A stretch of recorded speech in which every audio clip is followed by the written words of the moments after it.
The 2015 general elections was frenetic.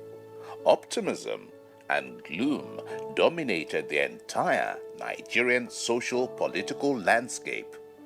While one candidate represented hope, his opponent from the other major political party came to signify all that had been the trouble with Nigeria. Little wonder the elections keenly contested between progressive and retrogressive forces drew so much international attention. Nigeria is a great nation, and you can be proud of the progress you've made by voting in the upcoming elections.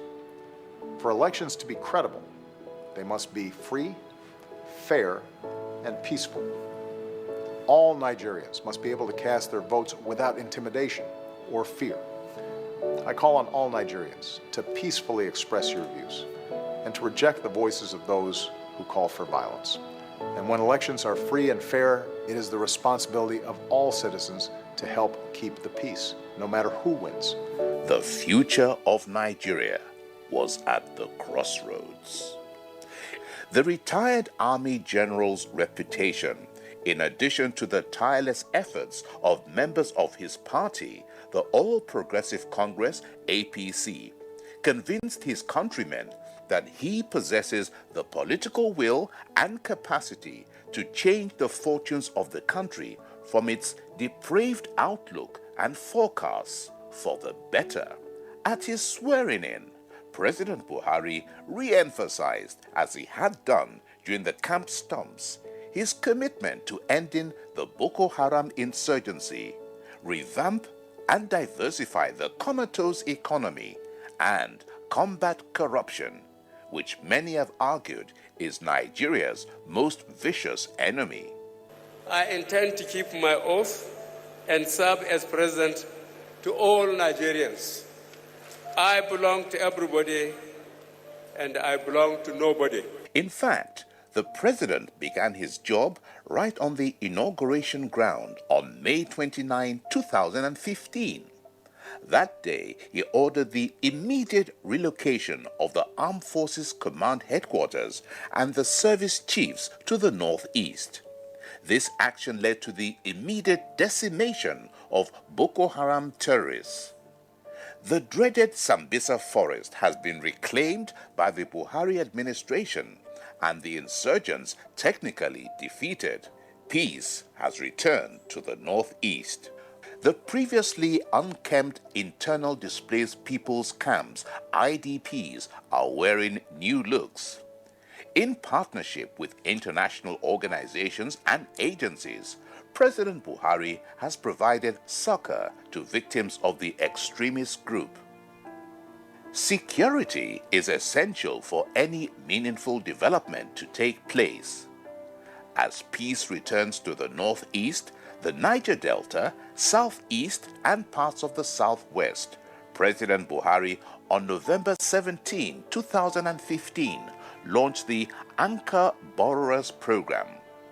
Through the program, small, medium-holder farmers, millers of agric produce have been emboldened to expand. New people are speedily embracing farming. More than 45 million naira has been released towards realizing the objectives of the program. So far, 12 million farmers have been brought into the program. Results from the field are overwhelming. I'm Sipasi Olaleko Ayodele.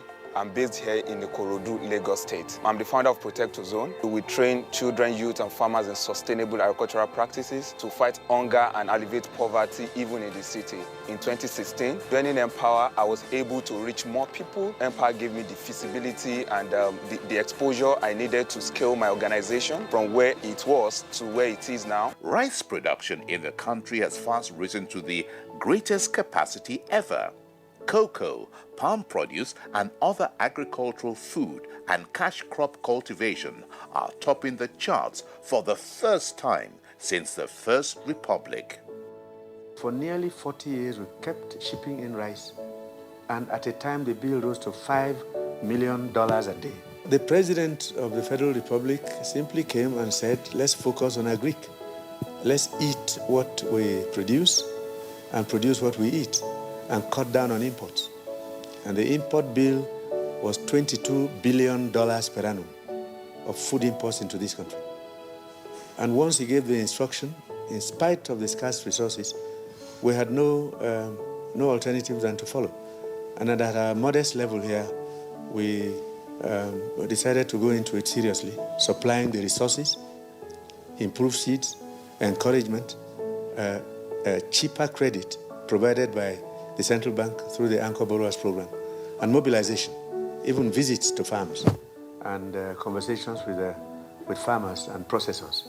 All that has resulted in this change in the last 3 years. Since the ban of importation of rice into the country by the President Buhari's administration, there has been increase in the production of rice through participation of many people, farmers and the newcomers, and with the increase in the empowerment by the government in terms of loan, grants, and so on and so forth, we are producing very much more than we are producing. Of course, the multiplier effects of these initiatives are crystallizing. Already, the school feeding program has taken off in some states.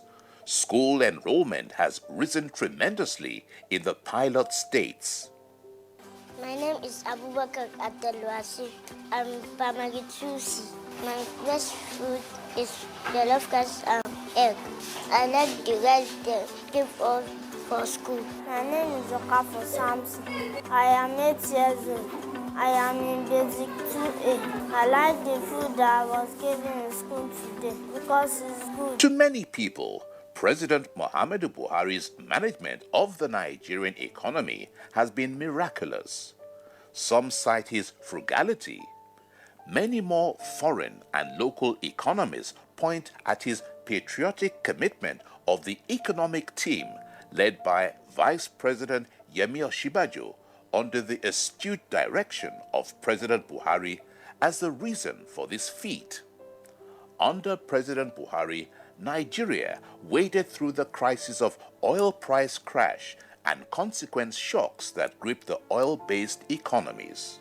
Initiative to promote agricultural activities by this administration has provided an avenue through which the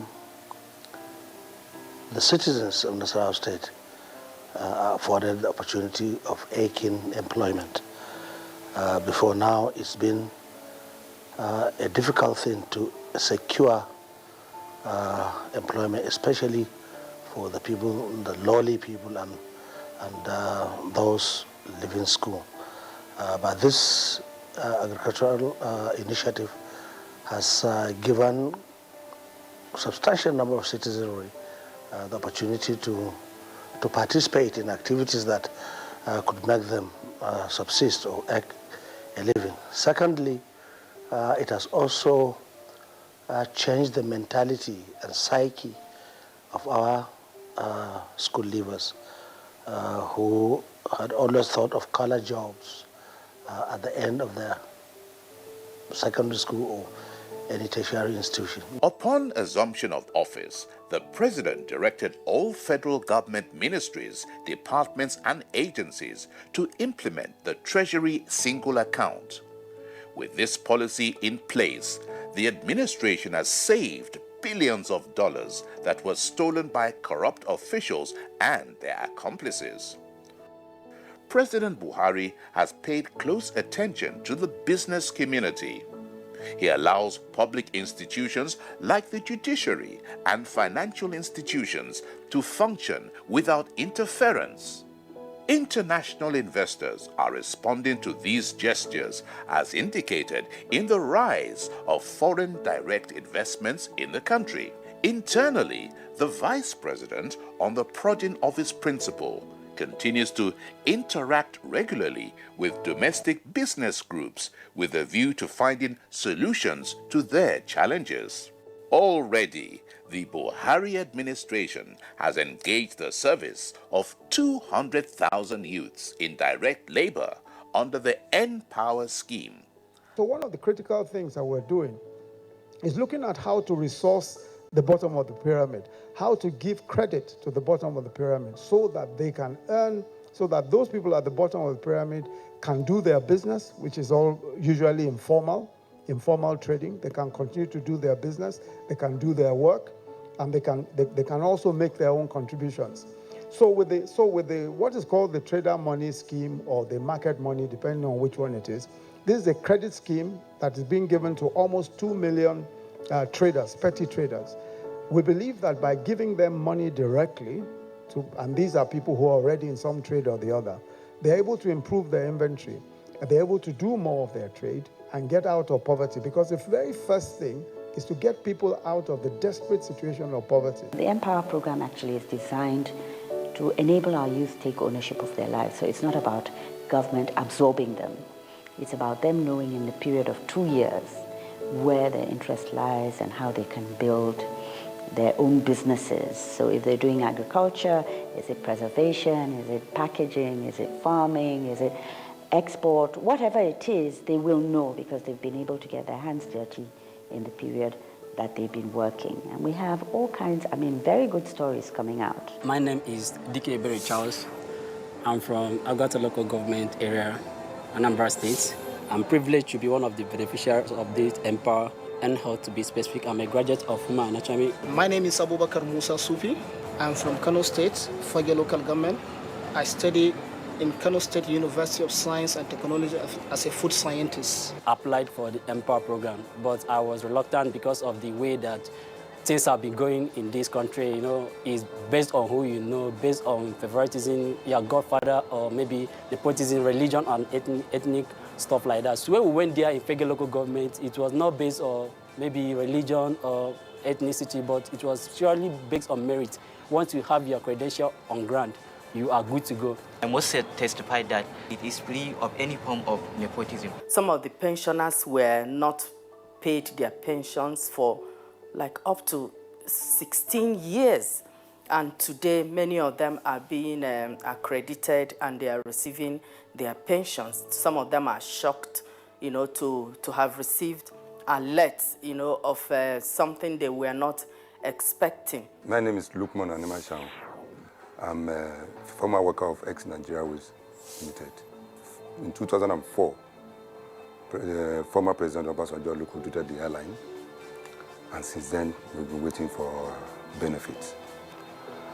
But in 2015, when President Muhammadu Buhari came in, he promised to pay us, and today I'm happy that 5,996 members of ex-workers of Nigeria Airways are receiving their money.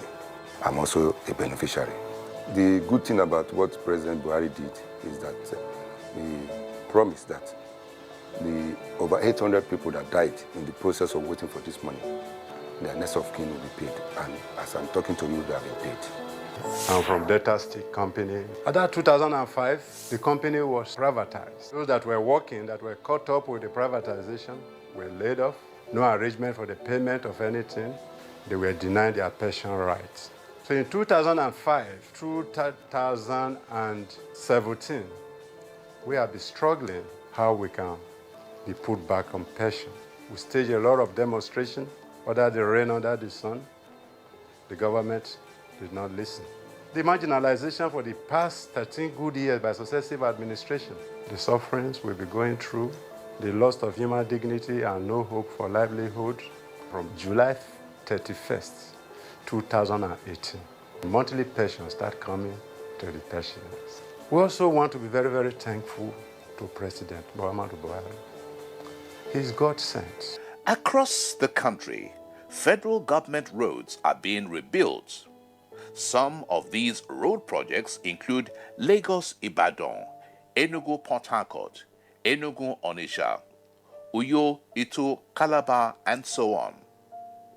The flagship in this regard is perhaps the construction of the second Niger Bridge, which was a mere campaign tool of the last administration.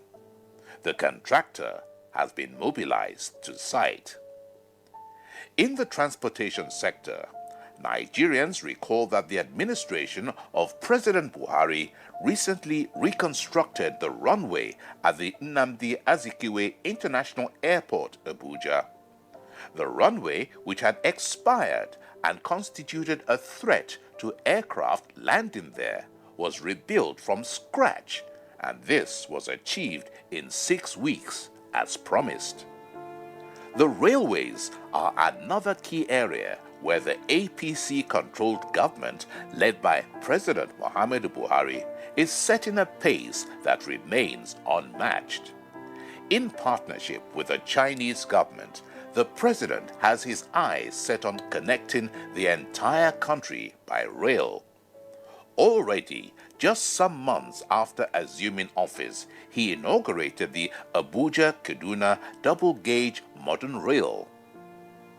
The Lagos-Ibadan Railway is set to be delivered in 2018. The Lagos-Kaduna line is being remodeled and modernized. Pre-construction work has been concluded on most of the rails, including the all-important coastal rail line, which is designed to connect Lagos to all the coastal states in the south. Averagely, whenever you travel coming back to Abuja, the cab fare to town is outrageous.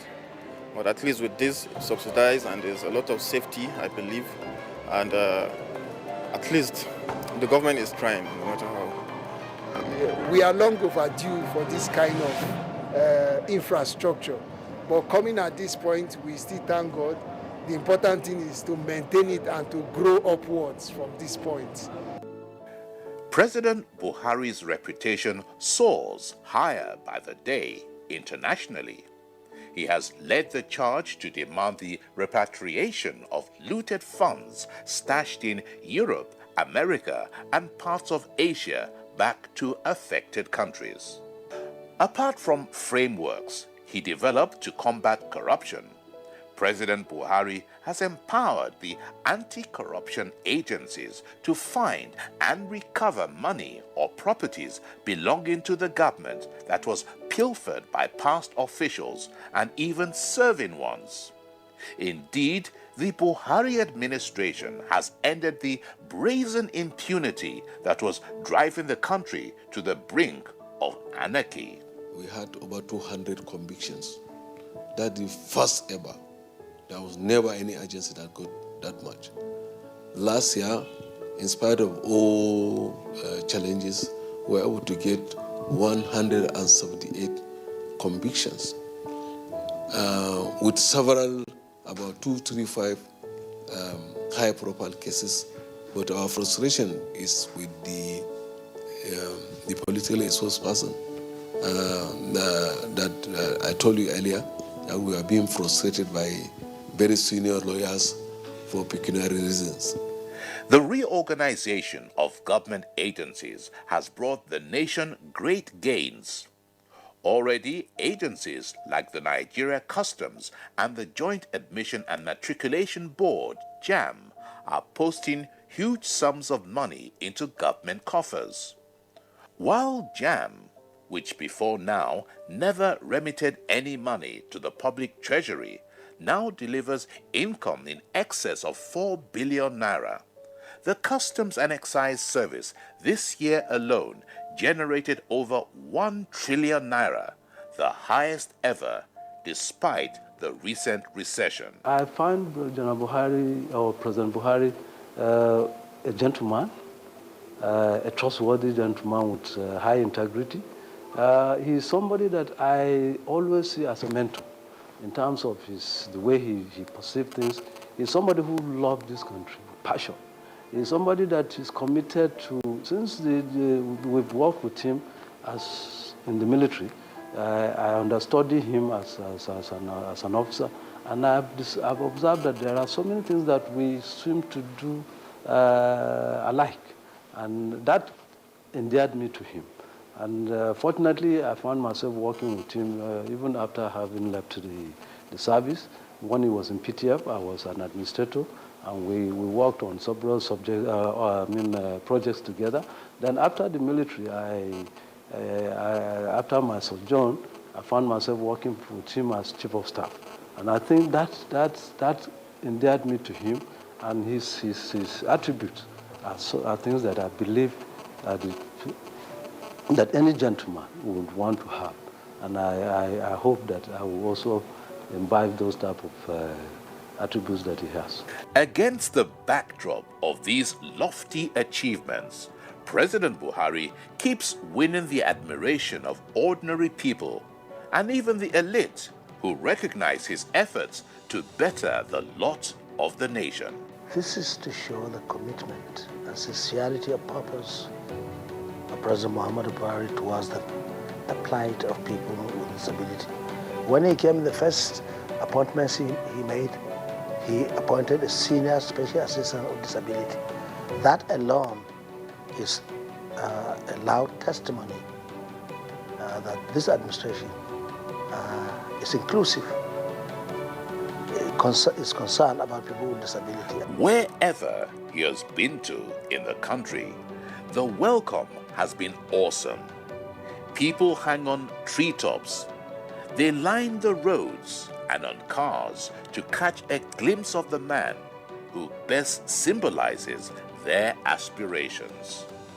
Number one thing I saw in him was a man of integrity, because all I have is my integrity and my pedigree. And I said I wouldn't go into politics and sacrifice my integrity. And the only man I could see that I could follow into politics and maintain my integrity was President Buhari. And when he trusts you explicitly, he allows you to do your job. And he's a very compassionate man, but a man of few words and more of thoughts than words. If we want what he is doing now to continue, then we must of a necessity bring him back. From Ogun to Kano, from Abakaliki to Katsina, from Kebbi to Anambra, President Buhari's charisma charms all who acknowledge that a new Nigeria is being built.